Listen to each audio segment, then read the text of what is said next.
anfusakum.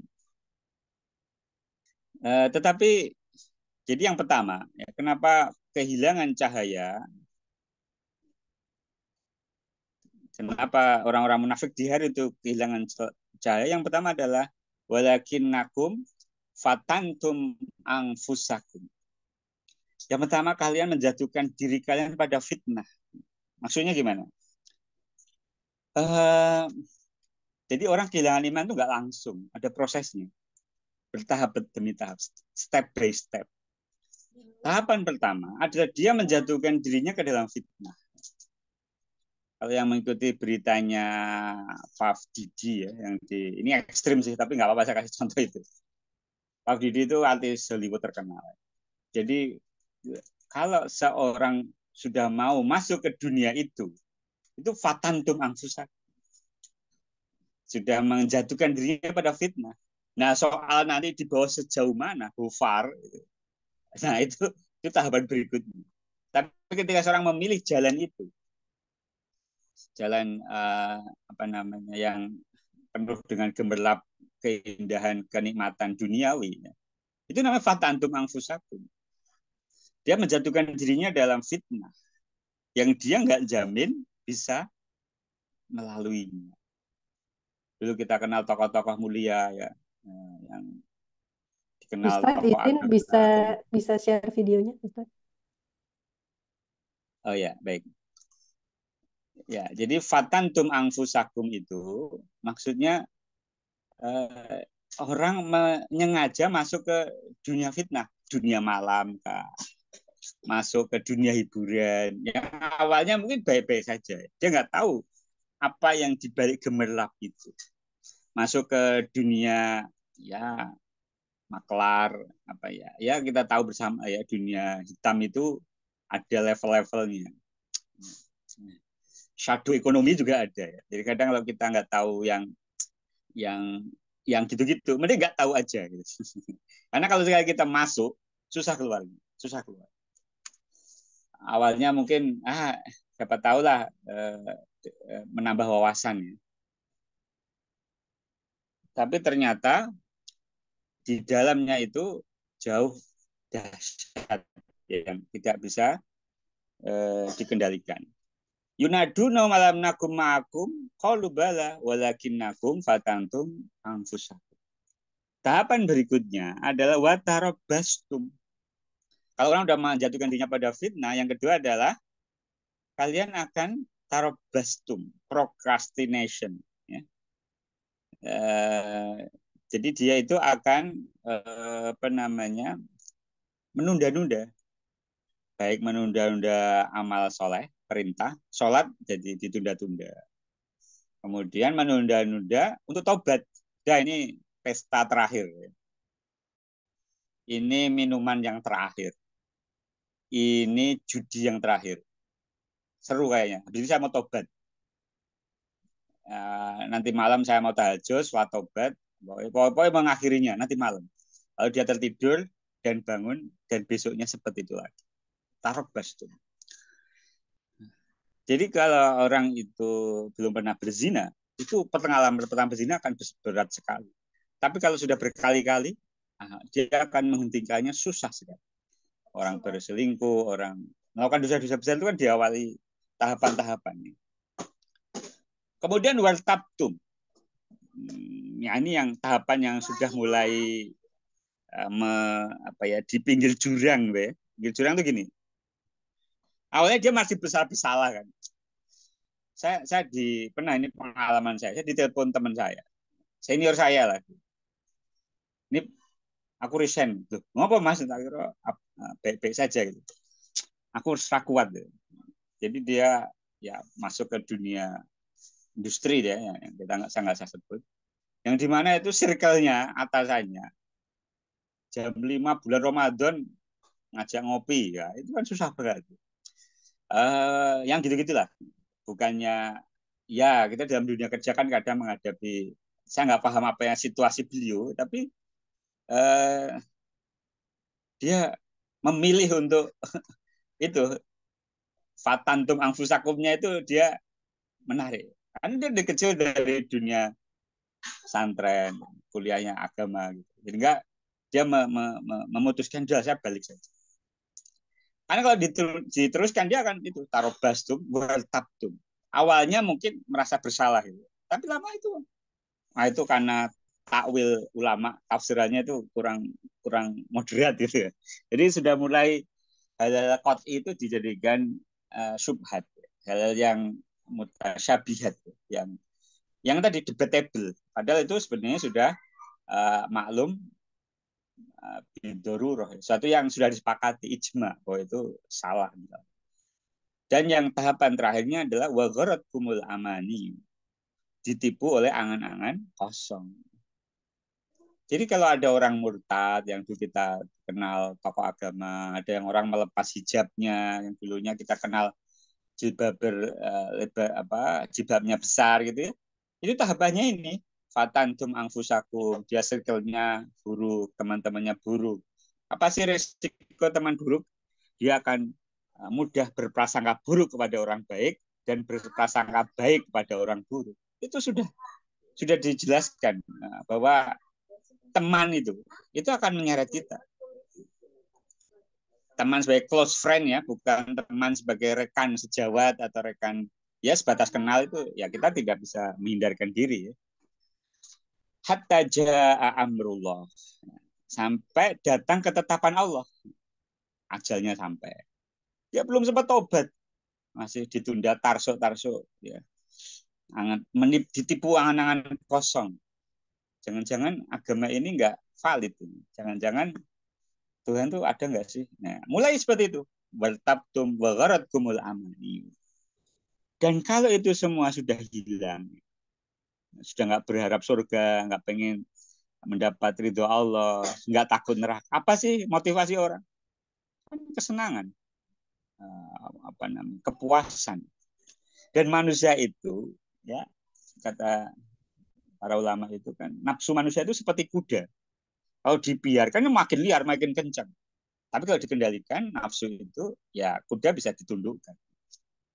Dan nanti saya akan bandingkan dengan ayat tentang kuda, yaitu wal adiyat. Wa gharrakum billahil ghurur. Nah, ini gharrakum, kumnya ini maf'ul bih. Billahil ghurur. Kita jemakan Allah ya, dan penipu ya. Siapa? Al-ghurur itu kan mubalaghah ya. Dari sigot mubalaghah, bentuk hiperbola dari penipu besar yaitu setan memperdaya kalian. Jadi failnya ini al-ghurur tentang Allah. Nah, ini Allah nggak adil nih. Itu dari setan itu, kata-kata itu yang terdengar Allah nggak adil ini. Nah, itu dari setan. Dia tertipu. Fal yauma la yu'khadhu minkum fidyatun wala minal ladina kafaru ma'wakumun nar hiya maulakum wa bi'sal masir. Maka pada hari ini tidak akan diterima tebusan dari kamu. Sudah nggak ada, di hari itu nggak ada amal soleh, nggak ada saya mau nebus kesalahan saya di dunia, sudah nggak ada, sudah selesai waktunya. Itu adalah hari jaza, hari amal itu di dunia. Tidak diterima tebusan dari kamu maupun dari orang-orang kafir. Tempat kamu di neraka, itulah tempat berlindungmu, dan itulah seburuk-buruk tempat kembali. Udah selesai, ini sudah hitungan amalnya udah habis. Jadi nggak bisa ditebus, misalkan kayak tawanan perang ditebus nanti bisa masuk surga, nggak bisa. Maka saya akhiri di pembahasan al-hadid, yaitu alam ya'ni lilladzina amanu antahsha'a qulubuhum lidzikrillah wa ma nazala minal haqqi wa la yakunu kalladzina utul kitaba min qablu fatala alaihimul amadu faqasat qulubuhum wa katsirun minhum fasiqun. Belum tibakah waktunya bagi orang-orang beriman untuk secara khusyuk mengingat Allah dan mematuhi kebenaran yang telah diwahyukan kepada mereka, dan janganlah mereka seperti orang-orang yang menerima kitab, ahli kitab. Kita ini punya relate ya. Di Al-Quran itu sering nabi yang paling banyak Nabi Musa. Umatnya namanya Bani Israil. Kenapa sering diulang-ulang? Agar kita belajar dari mereka, jangan melakukan kesalahan yang sama. Ahli kitab lainnya pengikut Nabi Isa. Ya. Apa kesalahan mereka? Wa katsirun minhum fasikun. Fatola alaihimul amadu. Ya. Masa yang panjang itu membuat hati mereka keras. Sudah nggak tersentuh lagi dengan ayat-ayat Allah. Peringatan nggak digubris ya. Hati mereka keras. Wa katsirun minhum fasikun. Itu hati-hatinya udah rusak gitu. Karena dia tahu ini buruk, jadi baik. LGBT ya, perlawanan terhadap LGBT itu sudah di Eropa itu sudah menyerah itu pemuka-pemuka agama di sana. Dilegalkan. Ya gimana? Mereka mau melawan masyarakat. Agama yang masih konsisten melawan LGBT ya Islam. Dan tokoh agama mengaku itu. Islam ini yang menahan gelembang LGBT itu ke seluruh dunia. Karena tren film-film, tren artis, ya kita tahu yang Puff Didi itu sudah melampaui imajinasi kita tentang satu batas moralitas laki-laki apa sejenis anak-anak ya. Jadi semua disikat ya maksudnya ya kita tahu sendirilah ya saya nggak detilkan tapi begitulah saya ingin merangkum ya. Penyebab kehilangan iman itu yang pertama menjatuhkan diri sendiri ke dalam fitnah tadi ya fatantum angfusakum, yang kedua menunda-nunda tarobastum, baik menunda beramal soleh atau menunda tobat karena sudah kecanduan kan. Dopamin, atensi, retensi itu yang berikutnya apa? Adiktif. Nah itu bisa terjadi pada khamar, pada judi, pada pinjol, ya pada apapun bad habit. Kemudian wal tabtum, mulai ragu, dan yang terakhir adalah wagarat kumul amani, dan angan-angan kosong itu menipu kali. Kemudian tadi ya tema kita kan mensyukuri iman, cahaya iman. Tadi di awal saya membandingkan dengan problem kekinian ya bahwa orang itu sulit bersyukur ada faktor-faktornya. Anak-anak yang natif digital itu kekurangan apa ya pengalaman, coping skill, kekurangan pengalaman mengatasi masalah. Nggak pernah stres kok, nggak pernah dikecewakan apapun. Berangkat, diantar, pulang, dijemput, nggak pernah ngalami pulang sekolah ban sepedanya bocor, gitu. Nggak pernah ngalami apa namanya bikin mainan sendiri, nggak pernah mengalami konflik di dunia nyata ya. Bertengkar anak-anak itu kadang ada dalam dosis tertentu ya. Itu membuat anak memiliki pengalaman konflik, manajemen konflik gitu. Dan melakukan rekonsiliasi dengan temannya itu. Jadi kalau nggak punya bahaya itu. Dengan saudaranya konflik sedikit-sedikit itu. Ya, gitu. Nah, kemudian saya ingin bandingkan itu dan bagaimana sih manusia itu bisa bersyukur dengan apa yang dia hadapi. Allah Subhanahu wa taala itu bersumpah. Kalau tadi surat Madaniyah, Al-Hadid itu Madaniyah, sedangkan Al-Adiyat itu adalah surat Makkiyah. Kalau kita bicara iman ya kita lebih banyak mentadaburi ayat-ayat Makkiyah. Sedangkan Madaniyah itu ya kan kitabnya orang-orang beriman, masyarakat Madinah. Tantangannya emang munafik ya. Karena di Quraisy zaman Makkiyah itu nifak itu belum ada. Orang Quraisy kalau nggak beriman ya udah nggak beriman. Tapi orang Madinah nggak beriman pura-pura beriman. Nah, untuk menumbuhkan iman, kita belajar dari surat-surat Makkiyah, ya, surat wal adiyati dhabha. Allah bersumpah dengan kuda perang. Kenapa sih? Kan kita bertanya itu. Kok ini bahasan iman kok bahasanya kuda? Apa keistimewaan dari kuda perang? Kuda perang itu tuannya itu cuma ngasih makan, rumput, air, kasih kandang. Tiga itu aja. Sandang, pangan. Oh enggak dikasih sandang. Sandangnya paling dikasih pelana di kakinya, apa? Di punggungnya, kemudian di kakinya dikasih pelana kuda sama apa namanya? Ya pokoknya biar dia nggak luka kakinya ya. Kasih sepatu lah. Nah, sedikit aja yang dikasih, tapi taatnya luar biasa. Kuda perang itu suruh kerja kenceng itu, kan dobhan itu kan dia itu terengah-engah ya, sampai mengeluarkan suara itu. Saking semangatnya lari itu. Padahal modal tuannya paling cuma rumput sama air. Kemudian Allah bersumpah dengan ini. Wal 'adiyati dhabha fal muriyati qadha. Jadi kalau lari kencang itu apa namanya? Yang ada di kakinya itu ketika kena tanah itu sampai memercikkan api. Apa namanya? Saking kencangnya memercikkan dengan pukulan kakinya itu. Fal mughirati subha. Kuda yang menyerang. Jadi kalau perang zaman dulu itu paling enak nyerang pagi. Musuhnya lagi tidur. Fal mughirati subha. Menyerang tiba-tiba di waktu pagi. Fa'asarna bihi naka. Fa'asarna bihi naka. Sehingga menerbangkan debunya. Kalau kita lihat aja, tonton aja gimana ini kuda itu kalau berlari. Biar kita punya imajinasi. Keren pokoknya. Fawasat Nabi Jam'ah yang menyerbu ke tengah kumpulan musuh. Dia nggak takut ya. Jadi kalau orang itu pakai baju perang, kuda itu nggak mikir itu langsung. Meskipun ada sih kuda yang dikasih apa pakai apa dibekali baju kayak zirahnya gitu. Nah ini ayat berikutnya, innal insana lirabbihi lakan. Sesungguhnya manusia itu pada Tuhannya sangatlah ingkar. Kenapa dikontraskan ini? Jadi membandingkan modal yang diberikan tuannya kuda pada kuda perang itu minim sekali. Tapi taatnya kuda perang pada tuannya itu habis-habisan. Dan kuda perang itu kan kalau zaman Nabi sahabat itu kan sebagai sarana melakukan ibadah tertinggi yaitu jihad. Mereka perang Badar, perang Uhud itu pakai ini.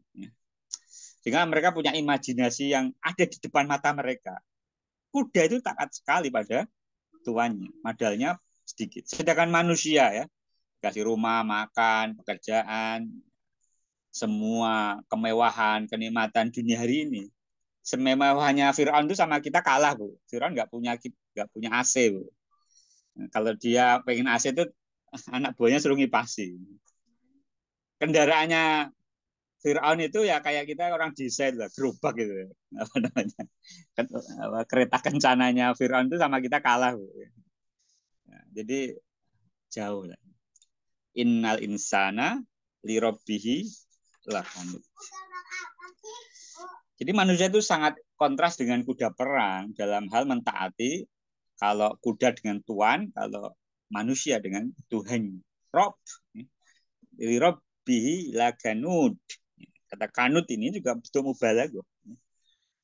Ingkar, sangat ya suruh sholat 5 waktu nggak mau. Suruh meninggalkan kesenangan dia nggak mau.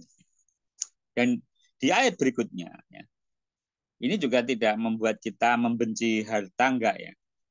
Karena di surat Al-Hadid itu justru pembahasan utamanya tentang anjuran berinfak agar orang itu tidak keras hatinya.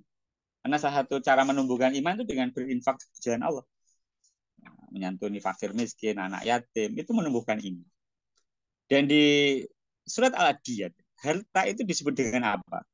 Kita baca ya ayatnya. Wa innahu ala dzalika lasyahid. Dan manusia itu wa innahu. Punya ini domir ini juga di tafsir ada beberapa pembahasan. Punya refer kepada siapa? Bahwa wa innahu ala dzalika wa innahu ala dzalika lasyahid. Jadi manusia ini ya, yang mengetahui siapa? Sesungguhnya dia benar-benar menjadi saksi atas hal itu, atas keingkarannya. Dia tahu kok, dia ingkar itu tahu, manusia tahu. Wa innahu li hubbil khairi lasyadid. Ini kita, sesungguhnya cintanya pada harta itu benar-benar berlebihan. Dan yang menarik, harta itu disebut dengan khair. Khair itu arti awalnya adalah kebaikan. Kenapa khair diartikan kebaikan? Harta disebut kebaikan karena asalnya harta itu baik. Jangan sampai kita jadi muslim itu membenci harta. Kalau kita tahu al-mubasysyirin bil jannah, apa keutamaan Bilal sama Abu Bakar ya? Abu Bakar itu as-siddiq Dia yang membeli Bilal, membebaskan Bilal. Pakai apa? Pakai al-khair, pakai harta. Jadi jangan sampai orang beriman itu membenci harta. Tapi juga jangan ekstrim, kemudian menyatakan orang beriman wajib kaya. Itu salah juga. Nggak ada yang mewajibkan. Tapi jangan benci, jangan benci. Jadi meskipun kita nggak kaya gitu, jangan benci orang kaya gitu. Tapi juga jangan maksa diri kaya, menghalalkan segala cara. Karena semuanya ujian. Harta ujian, ilmu ujian, semuanya ujian. Jadi mindset kita harus dibetulkan bahwa harta itu asalnya al khair, apa namanya, kebaikan. Dan sebaik-baik harta adalah di tangan orang beriman. Afala ya'lamu idza bu'thira ma fil kubur wa khussila ma fis sudur. Maka tidakkah dia mengetahui apa yang di dalamnya, apa yang dikeluarkan, apa yang di dalam kubur. Wa khussila ma fis sudur, dan ditampakkan apa yang tersimpan di dalam dada. Nah, ini saya main dengerin Gus Bahaya menjelaskan ayat ini di YouTube gitu ya. Jadi setidaknya kita itu harus punya hafalan gitu. Jadi kalau dalam kondisi panik itu yang keluar kalimat thayyibah di tengah hutan takut itu. Itu coba orang nggak punya hafalan kulhu kah, ayat kursi kah, itu rusak itu. Maksudnya apa ya? Di dalam hati. Karena al ilmu mafis sudur, la fis sutur. Ilmu itu di dada, bukan yang di tulisan. Jangan kalau ditanya malaikat, kalau ditanya, coba saya googling dulu jawaban man robuka. Kan harus tahu man robuka. Gitu. Orang harus punya hafalan. Di dalam dadanya itu ditambah. Kan dia akan ditambah. Bahus silama fisu. Kemudian orang tahu hukum itu juga penting. Orang tahu hukum. Hukum dasar agama. Ini wajib, ini halal, ini haram. Wajib hafal itu. Kalau nggak hafal bahaya itu. Nah, dalam situasi misalkan lagi tawaf ya, lagi umroh ya. Masa ini penceramah, masa nggak nyium hajar aswad. Tapi kalau tahu hukumnya, apa pilihannya? Ngikut orang bisa cium hajar aswad, atau pilih nggak mencium hajar aswad, tidak mengikut orangnya. Itu orang akan tahu hukumnya, bahwa meninggalkan yang haram didahulukan daripada mengejar yang sunnah. Kadang kita ini, mohon maaf ya, menghalalkan segala cara. Haji aja pakai haji yang nyolong-nyolong gitu ya, yang apa namanya, itu haji siapa yang pokoknya nggak legal gitu, ilegal, kemudian mendolimi jamaahnya nggak pakai ihram, disembunyikan di hotel penginapan. Ngapain itu? Ngapain? Karena dia nggak tahu hukum. Apa yang didahulukan? Apakah perlu mencium hajar asal atau kita harus udah nggak apa-apa, kita kasih salam dari jauh, kan ada aturannya. Jadi orang itu pentingnya hafal sesuatu yang pokok dalam agama. Hafal ya ayat kursika, kulhuga gitu. Sehingga ketika akhir ayatnya dia menghafal, langsung keluar kan kalimat thayyibahnya la ilaha illallah. Kalau nggak hafal gimana?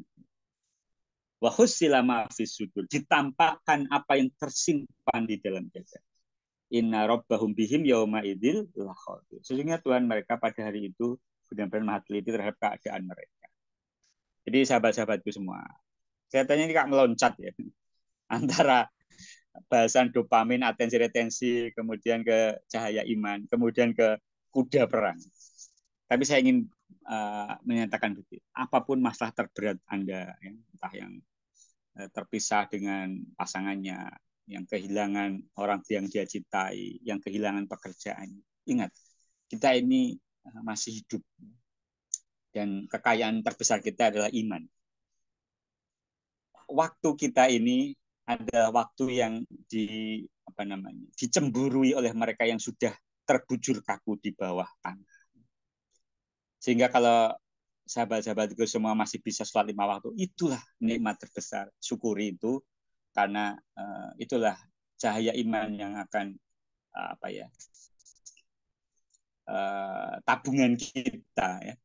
Sehingga kita kelak menghadap Allah, kita tidak innal insana li rabbi lakanut. Wa alam bisawab.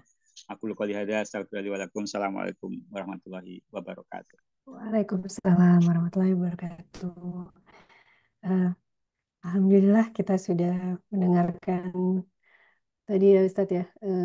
Seperti seperti dalam Quran kan kita juga eh, sering mendapati loncat-loncat ya, tapi sebenarnya eh, dalam hidup ini yang paling perlu disyukuri adalah yang pertama nikmat hidupnya dan kemudian nikmat imannya.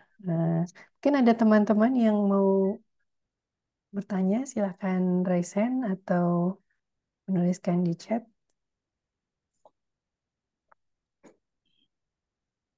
Ini kuda apa nih Ustadz? Bagus. Tahu nemu aja di channel gitu.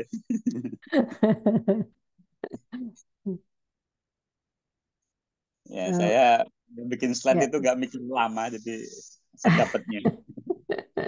tapi menarik-menarik Ustadz gambarnya. Ustadz mungkin saya mulai dengan bertanya yang yang pertama tadi yang tentang eh, apa namanya bagaimana kita kenapa kita jadi sulit bersyukur terutama di konteks kekinian ya dan eh, mungkin Ustadz ada tips gitu untuk apa namanya gimana kita menghadapi sosial media dan sadar ya akan bahayanya bahwa itu bisa berdampak eh, eh, besar ke kehidupan kita sampai kita kehilangan eh, rasa syukur, pertama syukur dengan iman kita. Ya, eh, membandingkan adalah salah satu pemicu hilangnya rasa syukur. Coba Anda nggak membandingkan, kita akan masih bisa mensyukuri apa yang kita miliki. Dan salah satu prinsip agar kita tetap bersyukur itu begini. Jika Anda tidak memiliki apa yang Anda cintai, cintailah apa yang Anda miliki. Rumusnya begitu.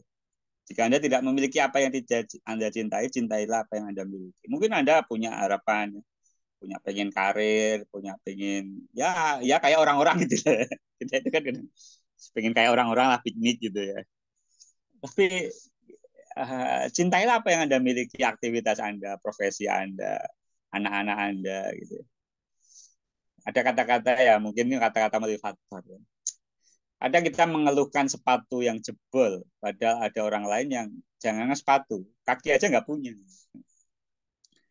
Mungkin itu kata orang-orang beriman itu dianggap candu ya, dianggap nggak bisa maju gitu, nggak bisa. Saya tidak ingin juga iman itu menyebabkan kita tidak kompetitif. Karena zaman dulu umat Islam itu menang gitu, umat Islam itu jaya. Ya, kita ini kan ada dua aliran dalam akidah, dalam takdir ya. Qadariyah sama Jabariyah. Orang-orang sukses itu kan cenderung beraliran Qadariyah. Qadariyah itu kan semua tergantung saya. Gitu. Sedangkan orang gagal itu cenderung Jabariyah. Saya itu saat mau ngelakoni Pak. Ya. Dan kita ini dia suruh menjadi orang yang pertengahan.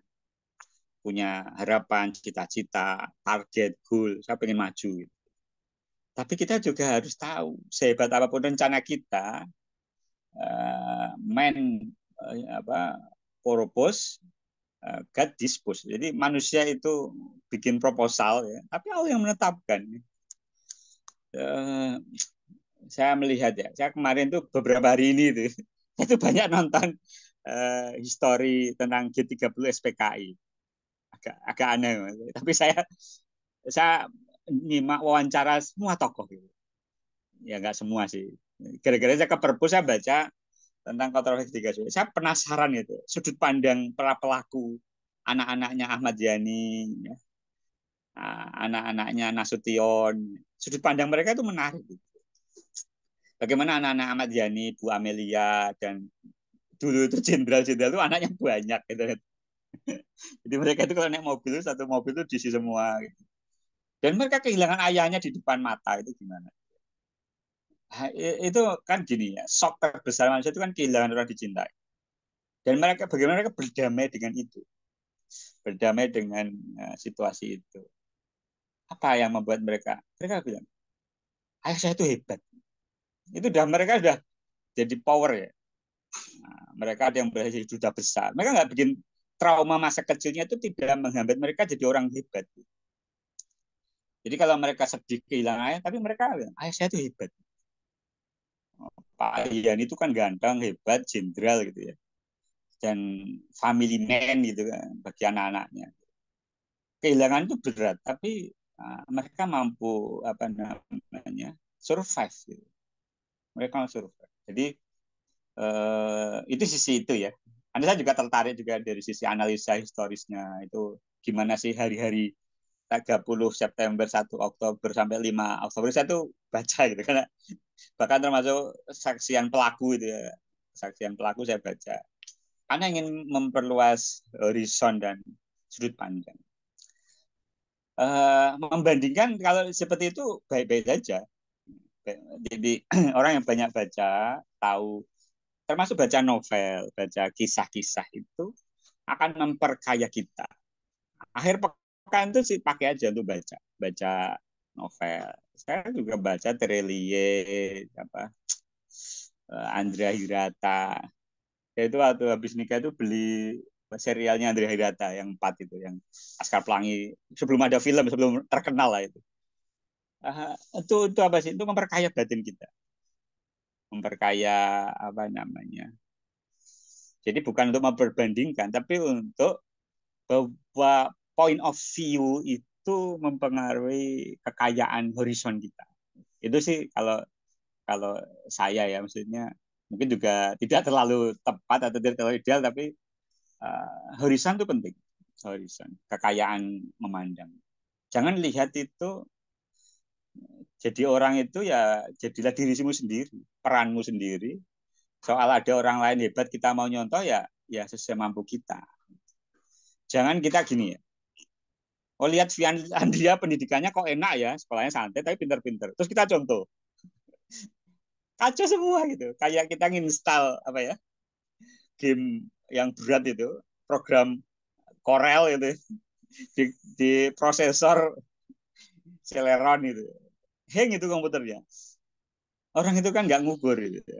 Kalau kita beli HP harga 2-3 jutaan, ya jangan banyak-banyak aplikasinya gitu.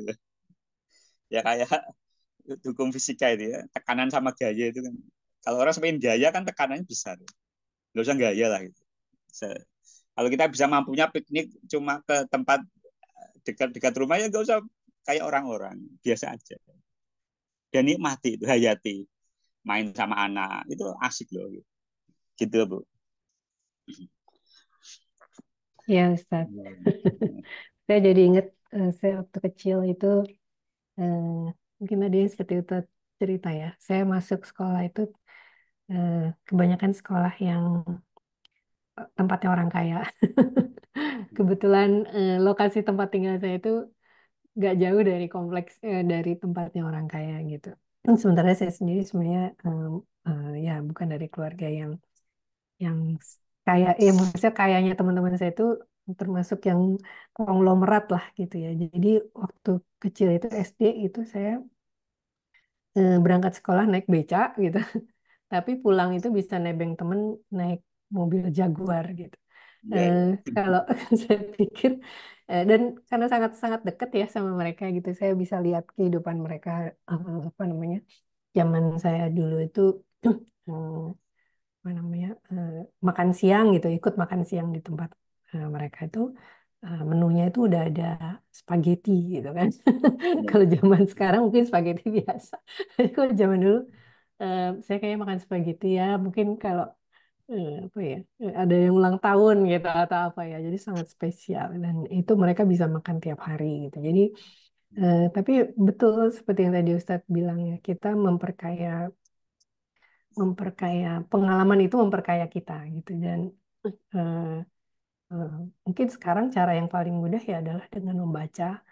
Saya setuju banget karena eh, kalau kita bicara film juga sebenarnya bisa memperkaya diri atau eh, Bisa ya. bisa, tapi sebenarnya membaca itu cara lebih cepat lah kalau saya karena kalau membaca itu kan imajinasinya itu ada di kita ya. Kalau di film itu kan kita dipengaruhi semuanya ya. Jadi apalagi kalau kita tidak biasa menganalisa atau apa, jadinya kurang ya kurang menggali pikiran kita sendiri mungkin ya. Sementara kalau kita membaca kan kita akan melihat dengan POV kita gitu. Walaupun eh, apa yang kita baca adalah tentang kehidupan orang lain karena secara visual kita tidak diganggu dengan itu gitu.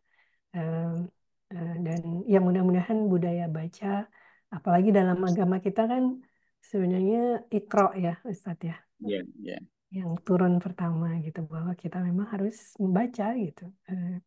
Membaca Quran, membaca alam, membaca pengalaman orang gitu ya. Dan eh, eh, sayangnya memang budaya baca di kita itu eh, lebih dihubungkan sama sekolah gitu ya. Jadi kalau sekolah harus Kalau baca,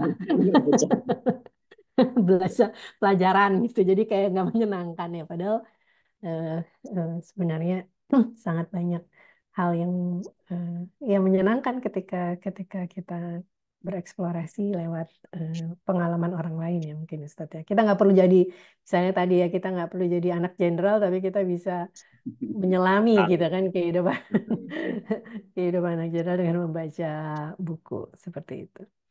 Eh, ya itu juga sering nonton wawancara gitu YouTube gitu. Ya itu kan pilihannya, baca audio visual ya tergantung kita. Saya emang ya screen time itu juga harus dikurangi kurang juga ya, karena betul perlu betul. pengalaman dunia nyata. Nah, anak-anak sekarang itu kan kurang pengalaman interaksi mereka dengan sesama mereka itu kurang. Ya, alhamdulillah di lingkungan saya itu banyak anak kecil. Jadi situasinya itu anaknya dipanggil main yo itu biasa. Jadi suasana itu masih kayak zaman dulu gitu. Jadi panggil temennya mainnya apa gitu. Ya main-main yang sifatnya fisik, ya, yang guru-guruan itu anak-anak kan seneng sebenarnya. Ada yang jadi guru, ada yang muridnya. Gitu. Uh, jadi memang kalau untuk anak, saja ya dimodali anak-anak mainan-mainan yang untuk mereka bisa berinteraksi dengan temennya itu ya membantu. Salah satu masalah orang modern itu kan loneliness, ya, kesendirian itu. Kesendirian tuh kesepian itu lebih membunuh ya dibanding hal yang berbahaya. Ya. Jadi psikis kita itu butuh diterima, penerimaan dari orang-orang sekitar kita. Dan memang banyak keluarga yang broken home hari ini. Anak-anak yang orang tuanya konflik itu, jadi kalau punya orang tua nggak bertengkar saja, itu sudah rezeki banget lah bagi anak zaman sekarang. Orang tuanya harmonis itu sudah, ya karena pemicu trigger terbesar itu kan konflik di rumah tangga sebenarnya. Kalau di rumahnya baik-baik saja, ya anak itu mungkin di luar menghadapi badai ya, dinakali temennya, tapi kan di rumah dia safe. Di rumah dia tempat paling aman secara fisik, secara psikologis, untuk dia bertempur lagi di luar gitu. Tapi bagaimana kalau dia di luar dibully di temannya, di cyberbullying, nah, di rumah nggak ada daya tahan. Dia nggak bisa ngadu sama ibunya, sama bapak. Dinakali temannya nggak ada yang dia apa namanya, nggak ada yang dia tempat bersandar. Masalahnya di situ. Nah itu pakai pada anak-anak. Kalau pada orang dewasa, terbawa sampai dewasa, dia tambah ngeri lagi. Kan, gitu. Jadi uh, pendidikan itu salah satunya kan menjaga hama, ya. Biar anak itu tumbuh kembangnya itu tidak kena trauma perkembangan. Nah itu peran peran orang tua, dan yang sekarang itu hilang kan di situ. Orang menjadi backup anak-anak ketika dia tumbuh dari balita, SD, SMP, SMA sampai kemudian dia berumah tangga. Kalau itu gagal gimana? Nanti rumah tangga gagal itu anaknya itu, karena dia tidak punya bekal sosial emosional untuk petnya nggak bagus, apa namanya, meskipun ada anak yang bisa memotong itu, mungkin dia dari keluarga broken home tapi dia bisa, manusia itu bisa sebenarnya kayak gitu. Orang-orang dari negara konflik kemudian udah kita sepakat tidak konflik lagi itu bisa, ya. Bahwa alam bisa begitu. Ya, eh, dan ya tadi mungkin nyambung dengan pengalaman saya waktu eh, atau kemudian masuk sekolah SMP, SMA itu juga sekolah orang kaya dan eh, apa namanya yang ya yang saya sebelumnya nggak kebayang gitu ya bahwa anak-anak orang kaya itu problemnya banyak gitu. Jadi Banyak. ya maksudnya ya tadi seperti kebanyakan ya di rumahnya kalau kalau saya main tuh padahal ibunya misalnya nggak kerja gitu kan karena bapaknya ya cukup lah gitu. Tapi ibunya juga nggak pernah di rumah gitu maksudnya. eh, ya kadang kalau kita lagi main gitu ya tiba-tiba ibunya pulang dari mana gitu ya. Jadi kayak ada arisan, ada salon, ada jadi eh, memang apa eh, yang kita lihat sekarang di sosial media itu kan ya sebenarnya banyak sekali hal yang misleading ya tadi Ustadz sampaikan gitu Iya, bahwa yang kehidupan palsu orang lah. kaya, iya kehidupan orang kaya itu seperti ya sepertinya begitu apa ya jauh dari masalah. Padahal eh, ya kalau kita kembali ke Quran kan setiap orang pasti akan diuji ya Ustadz ya. Jadi uh, dan terutama dengan ke ujian yang paling berat kalau saya ya sekarang melihatnya itu adalah dengan segala hal yang kita punya gitu ya Ustaz tadi bilang apa nggak banyak tantangan hidup itu justru eh, tantangan terberatnya adalah bagaimana kita kita bisa survive ketika suatu saat ya kita akan menghadapi ujian ya tanpa tanpa pernah mengalami sendiri gitu kan ya ujian-ujian yang di masa kecil ya mungkin gitu. Eh, Masya Allah. Ustaz memang tinggal daerah mana? Saya di Purwokerto. Oh, di saya pikir di Jakarta. Oh, Ya, baik. jadi ya Oh, tidak hmm. terlalu kota, tapi juga nggak terlalu desa. Jadi apa namanya, saya di perumahan sampingnya itu masih sawah itu, backgroundnya itu masih gunung Wah, selangit gitu. Jadi view-nya masih bagus. oh, ya ampun, seneng ya. Terus kalau mau ke kota cuma 5 menit 10 menit udah nyampe pusat kota. Jadi nggak yang apa namanya mau ke mall. Jadi anak-anak itu punya pengalaman masuk mall, ke air terjun, ke tempat-tempat hutan itu kaya gitu. Jadi saya mengasih nama namanya Edu Venture ya, apa ya, mendidik dengan petualangan. Jadi anak-anak itu sebisa mungkin nggak minder sama orang kaya gitu, dan juga nggak sombong sama orang miskin. Caranya gimana? Ya kita paparkan gitu. Ya, dipaparkan. Kayak saya mengalami dulu waktu SMA itu. Saya punya teman anak orang kaya, bapaknya guru, ibunya juragan konveksi lah di Solo gitu. Tapi ya itu konflik rumah tangga. Anak saya, teman saya itu pinter, kuliahnya di kampus GM, ya. Kuliah dua. Oke. Tapi ya kasihan lah ya saya. Dan ada kawan saya juga sama dulu, apa namanya, uh, orang tuanya bapaknya dokter, ibunya guru. Jadi ketika dia intinya banyak gini loh, intervensi orang tua untuk menghadapi masalah anak itu bahaya. Karena ketika orang tua nggak ada, kemudian dia menghadapi dunia nyata, kadang nggak siap. Jadi ada saatnya kita itu biarkan anak itu nangis gitu, menghadapi masalah dia agar dia punya modal itu coping skill. Coping skill itu kan berasal dari kemampuan dia mengatasi masalah. Gitu. Kalau anak-anak itu nggak pernah terpapar masalah ya di waktu pertumbuh kembangnya, itu ketika dewasa nggak siap itu, bisa shock gitu. Ketika jadi saya ada teman itu ya sampai ya mohon maaf ya menggelandang gitu sampai karena sandarannya hilang gitu, orang tua nggak ada, baik meninggal atau jadi kita itu harus menyiapkan suatu saat itu kita nggak bisa menemani mereka. Jadi sebagai orang tua kita harus punya mindset bahwa kita menyiapkan anak-anak itu mandiri ketika dia menghadapi situasi yang dia harus membuat keputusan, dia harus bertahan dengan masalah yang dia hadapi. Bahwa alam dan itu yang sepertinya hilang saat ini. Anak-anak tergantung guru harus menyenangkan, mengajar harus fun. Kalau nggak enak nggak boleh gitu kan. Nah, kita kan dulu sekolah guru ada yang killer kan, ada Iya. yang kalau itu nggak guru gitu kan. Ya ada guru yang enak memang, tapi kekayaan apa namanya pengalaman. Dan anak banyak yang putus asa gara-gara gurunya nggak enak lagi, mengajarnya nggak menyenangkan gitu. Kuliah dapat kalkulus stres gitu.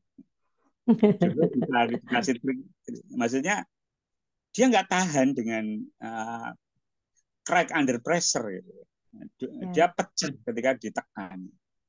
Kan dilindungi, di apa namanya, tidak Ya. dikasih imunitas, tapi dia ditempatkan di tempat yang apa namanya eksklusif gitu ya. Nah, kalau ada masalah orang tua turun tangan gitu.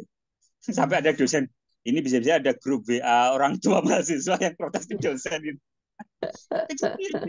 Nah, kita biasa sekarang itu guru-guru itu diintervensi orang tua. Tat, tolong dikirim foto anak saya, karena mondok. Itu kan bukan kerjaan. Ya. Jadi terlalu mengintervensi dunia anak-anak sehingga dulu kita itu jauh sama orang tua.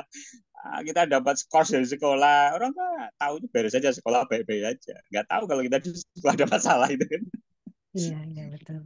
Kita mencoba Itu. menyelesaikan sendiri ya, Ustaz ya. Karena Saya orang tuh tuanya nyari juga solusi mungkin udah, sendiri. iya, Saya keliling Solo nyari SMA itu, nyari pengumuman ini nilai saya masuk apa enggak gitu. Karena saya luar kota kan. Ya, itu kita hadapi sendiri nyari sekolah loh itu. Sekarang yang antri di itu kan orang tua. yang yang yang pusing anaknya keterima apa enggak itu orang tua. Cuman itu orang tua yang penting saya udah bayar SPP, kamu urus sendiri kan gitu.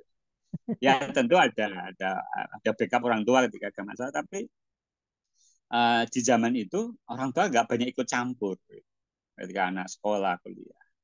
Ya kalau sekarang ya nggak bisa kayak gitu banget, nggak ya. Tapi ada dosisnya yang kita membiarkan anak-anak kita menghadapi masalah mereka. Begitu. Oh alam. baik, Ustaz. Mungkin dari eh, sahabat-sahabat, ada Ustadz Muji juga, Ustadz Muji mungkin mau menyampaikan tanggapan. Ada Mbak Irma, Mbak Tanti. Silakan Ustadz Muji. Saya nyimak, Mbak. Oh, Saya oke, nyimak, Bu. Ya, baik, benar. baik. Mungkin yang lain, Mbak Siti, Mbak, ini banyak ya, saya belum kenal juga mungkin Medina, Rizka, Atik, Sekar. Boleh, silakan kalau ada pertanyaan. Bunda Tanti yang namanya sama dengan saya. Silakan. Nah,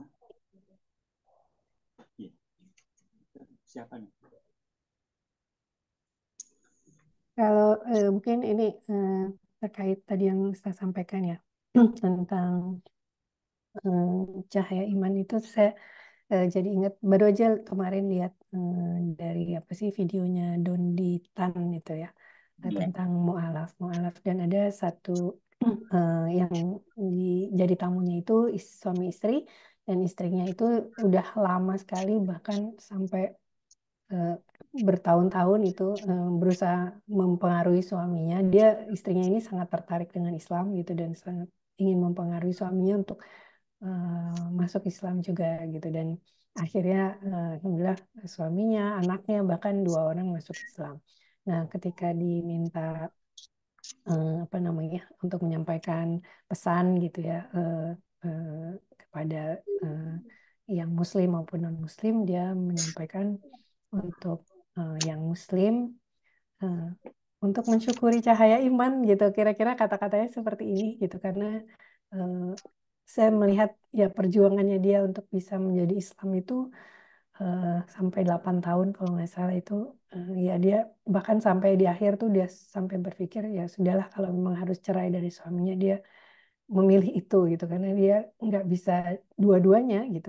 Eh, dan dia minta kepada Allah untuk ya aku ingin memilihmu ya Allah gitu tapi sebenarnya dia nggak pengen pisah sama suaminya gitu tapi ya begitu eh, ya subhanallah ya begitu ternyata apa namanya pada saat dia sahadat gitu suaminya tuh duduk di deket dia terus dia sempat manggil ayo Pak ikut ikut juga gitu terus ternyata suaminya akhirnya ikut juga padahal sebenarnya Ya, ya. sebelumnya itu sangat ini ya jadi aduh momen momen bersyahadat itu yang kita mungkin sering lupakan ya ketika kita baca dalam sholat kita bahwa ya ada orang-orang yang untuk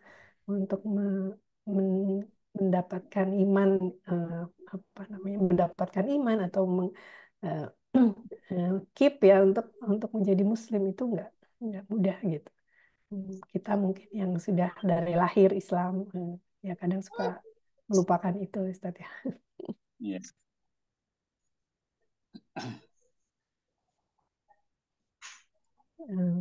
Baik, mungkin kalau tidak ada lagi, oh ini ada Ustadz pertanyaan dari Andi, bagaimana meyakinkan kalau akhirat itu ada kepada anak-anak muda yang pergaulannya bebas? Seperti itu, Ustadz, silakan. Ya. Ini kan begini ya, makanya ada perdebatan soal apakah akidah Islam itu ilmiah antara Guru Gembul sama Ustadz Muhammad Nuruddin. Kan nanti hubungannya ke akhirat. Saya dulu ikut workshopnya INSIS ya, yang membahas tentang Islamic worldview. 2 hari waktu itu di Bandungan saat 3. Jadi pembahasan epistemologi. Ini sebenarnya agak filosofis, tapi kalau mau meyakinkan tentang akhirat pada anak muda itu jalurnya dari mana? Pertama dia harus tahu bahwa dalam epistemologi itu ada beberapa sumber. Ada empiris, ada rasional, dan ada kalau dalam Islam ya, epistemologi Islam itu al-khabar as-shadiq, berita yang benar. Berita yang benar itu begini. Saya bisa meyakini di Amerika sedang ada pilpres itu dari mana? Apakah pengalaman empiris, apa rasional, atau berita? Saya mau nanya aja. Di Amerika kan ada pilpres antara Trump lawan Kamala Harris ya. Itu dari berita. Nah, berita itu ada 2 jenis. Berita yang mutawatir dan berita yang berasal dari mukjizat, kenabian. Kalau berita mutawatir, kita dulu ada Gajah Mada, kita di Indonesia pernah ada Bung Karno, pernah ada tokoh-tokoh sejarah itu dari berita. Dari ya kita percaya penulisnya itu kenal karena riwayatnya mutawatir, yang meriwayatkan banyak. Nah, kebenaran akhirat itu kan berasal dari kebenaran pembawa berita yaitu Nabi Muhammad. Kalau kita percaya Nabi Muhammad adalah nabi yang dia adalah membawa berita An-Naba ya. Nabi itu kan surat An-Naba itu tentang apa? Tentang akhirat itu. Tentang berita besar bahwa hidup ini akan berakhir. Kalau adanya Tuhan itu di wajibul wujud. Sesuatu yang ada itu ada yang mengadakan. Ruangan kelas itu ada meja, kursi, apa namanya, tertata rapi. Itu kita bilang, ini tahu-tahu pohon kesini jadi meja kan kita nggak mustahil gitu. Tentu ada orang yang menatanya, ada orang yang alam semesta ini ada yang mewujudkan yaitu Tuhan. Memang dari sana sih kalau mau agak filosofis, orang harus mempercayai ada epistemologi, sumber ilmu dan kebenaran bahwa itu datangnya dari khabar as-shadiq, dan itu khabar as-shadiq adalah dari berita yang bersandarkan pada mukjizat Nabi. Nah, soal pembuktian Nabi itu Nabi, nah itu kan hal yang kan ada orang Nabi, ngaku Nabi, kan nggak kita percaya, kan kita nggak bawa mukjizat. Termasuk kita belajar Al-Quran ini yang disampaikan apa namanya Ustadz Noman, kan beliau menyebutnya adalah divine speech dalam bukunya itu kan, bahwa ini itu satu yang ilahiyah, satu yang tidak berasal dari manusia. Kecanggihan kata-kata ini ya, dalam Al-Quran ini bukan dari manusia. Nah, situ kalau startnya dari situ, percaya bahwa Nabi itu Nabi, Al-Quran itu dari Allah, kalamullah. Nah, dia akan percaya akhirat itu benar karena informasi itu adanya dari Al-Quran, dari Nabi. Tapi kalau kita mau membuktikan empirik rasional, ya nggak bisa. Gitu. Karena epistemologinya bukan dari situ. Termasuk zina itu dosa apa enggak. Begini ya, kalau saya itu salah satu ijaz syariat itu ya. Ya kita lihat aja orang Barat itu, apa kehidupan seperti itu yang kira-kira nyaman. Jadi syariat Islam itu kan melindungi hak-hak manusia. Ketika lahir dia disambut, ketika mati dia dilepas dengan baik, dan ketika hidup dia dengan terhormat. Zina contohnya. Zina itu kan buat orang nggak terhormat, nasabnya nggak jelas, ya. Kemudian tidak ada pertanggungjawaban. Akal sehat kita itu menolak gitu. Cara apa namanya? Kalau orang katakanlah ya, ada orang nggak beragama terus nggak zina. Coba aja tanya alasannya. Ya, itu sesuatu yang apa ya? Jadi agama ini, kalau saya melihat relevansinya, moralitas manusia itu, kenapa sih orang harus dikubur? Kenapa orang kalau harus menikah gitu ya? Ya coba aja bandingkan aja kehidupan yang bebas zina seperti di barat itu, apakah itu yang ideal atau kehidupan terhormat yang dalam lembaga pernikahan, anak nasab jelas gitu ya, ada yang bertanggung jawab, hawa nafsu dikontrol, ini boleh tapi jalurnya ini, itu kan syariat. Kita itu kan sering melihat itu hanya sebatas hukumnya, hikmah-hikmahnya kita nggak apresiasi itu gitu. Ada aturan-aturan itu sebagai kehidupan yang terhormat. Di Jepang sekarang itu kemarin ada SMP ditutup. Kenapa? Ya karena nggak ada anak, habis itu. Sekarang itu udah nggak SD yang ditutup, SMP ditutup. Kemarin ada 2 lulusan terakhir, habis itu SD-nya ditutup. Udah nggak ada generasi. Nah zina itu buat orang nggak suka bergenerasi, karena kepuasan itu mau enaknya nggak mau anaknya. Nah seperti itu anak-anak mau mikir apa enggak gitu. Jadi ada hal yang memang itu ada ini dari agama. Tapi ada hal yang hikmahnya itu bisa kita pikirkan. Nah, mungkin dari situ diajak dialog gitu. Dan jangan didoktrin anak-anak itu beda. Oh alam. Gitu Bu Tanti. Saya mungkin nggak memuaskan, tapi saya meresponnya begitu.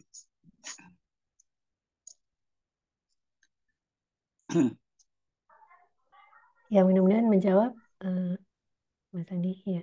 Ada lagi pertanyaan dari Kak Siti. Tadi apakah sudah dibahas atau belum kalau semua serba lancar, berkecukupan, nyaman, nikmat itu jarang terlihat atau peran Allah jarang sekali terlihat, Ustaz? Oke, mau ditanggapi. Memang begini ya. Orang nikmatnya merdeka itu ya. Kayak kita hidup di Indonesia ini. Kan kita ini banyak masalah, banyak keluhannya. Tapi coba sekali kita bayangkan kita hidup seperti pengungsi di Gaza, di Suriah. Kita akan bersyukur kok hidup di Indonesia ini. Hidup yang mungkin nggak ideal ini gitu ya. Kita lihat wah banyak korupsi, banyak ketidakenakan. Coba tanya itu orang-orang Barat yang hidupnya juga nggak baik-baik saja. Di Finlandia itu memang sih karena pendidikan terbaik ya. Tapi di sekolah itu katanya ada ruang. Kalau gurunya lagi stres itu dia mengambilkan di ruangan itu. Jadi tidak seindah yang kita, karena depresi itu juga bisa terjadi di negara-negara maju. Ya kita berdamai saja sih. Ada hal yang kita nggak bisa ubah dan nggak ideal. Ya gimana lagi? Kita emang di situ hidup kita. Kondisi kita begitu. Jadi seperti yang Kak Siti sampaikan bahwa ada yang tadi ya. Kalau semua lancar-lancar aja kita kayak nggak melihat peran kekuasaan Allah. Kayak saya kalau bayangkan hidup tahun 60-65 kayak nggak sanggup deh, berat sekali itu hidup di zaman itu. Karena orang saling bunuh-bunuhan, ya. Ekonomi inflasi 600% begitu. Jadi ya kata siapa namanya Demasif itu, hadapi saya apa namanya hidup adalah anugerah. Ya. Jadi ya kita nikmatin. Seninya di situ gitu. Kalau Ustaz Numan kan alhamdulillah nashkuruhu alal masaibi kama nashkuruhu ala ni'am.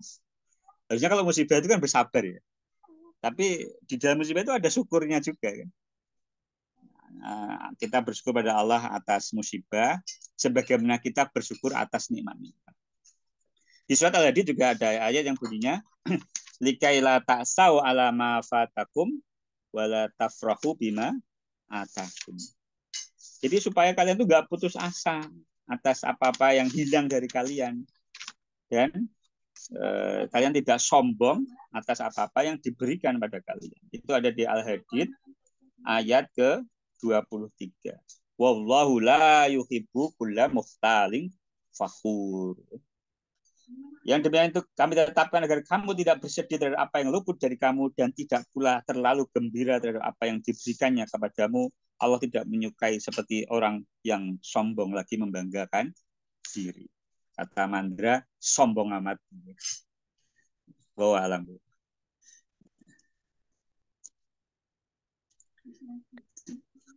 Begitu cukup untuk hari ini. Saya kembalikan. Assalamualaikum warahmatullahi wabarakatuh. Waalaikumsalam warahmatullahi wabarakatuh. Baik, sudah 7.12, sudah lebih dari 1 jam ya kita bersama pagi ini.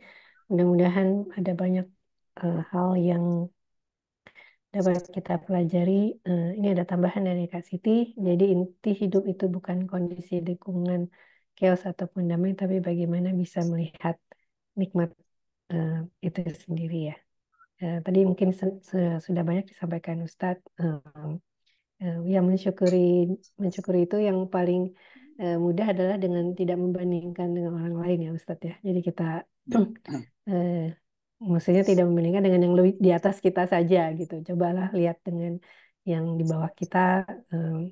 Masih banyak negara lain yang sedang tidak baik-baik saja keadaannya, sedang perang mungkin atau hal-hal lain. Dan ya alhamdulillah apa namanya saat ini ya di negara kita tuh sebenarnya punya banyak potensi ya, mungkin kita mulai dari keluarga masing-masing seperti tadi disampaikan Ustadz ya, dengan anak-anak, dengan pasangan, marilah kita saling menjaga, saling mensyukuri nikmat iman ini agar kita ke depan ya benar-benar bisa juga bermanfaat terhadap umat ya. Jadi kita tidak hanya komplain aja bahwa harusnya begini, harusnya begitu ya. Tapi kita juga masing-masing dari kita punya tanggung jawab untuk membesarkan umat ini eh, ya dengan dimulai dari di rumah, lingkungan kita, mungkin keluarga eh, dan lingkungan kerja. Insya Allah banyak yang kita dapat dari diskusi pagi hari ini. Mudah-mudahan manfaat. Eh, Ustadz, cukup? Ada yang mau disampaikan lagi?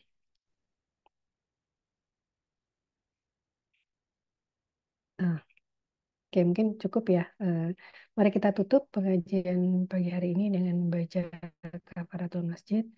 Subhanakallahumma wa bihamdika asyhadu an la ilaha illa anta astaghfiruka wa atubu ilaik. Mohon maaf kalau ada salah.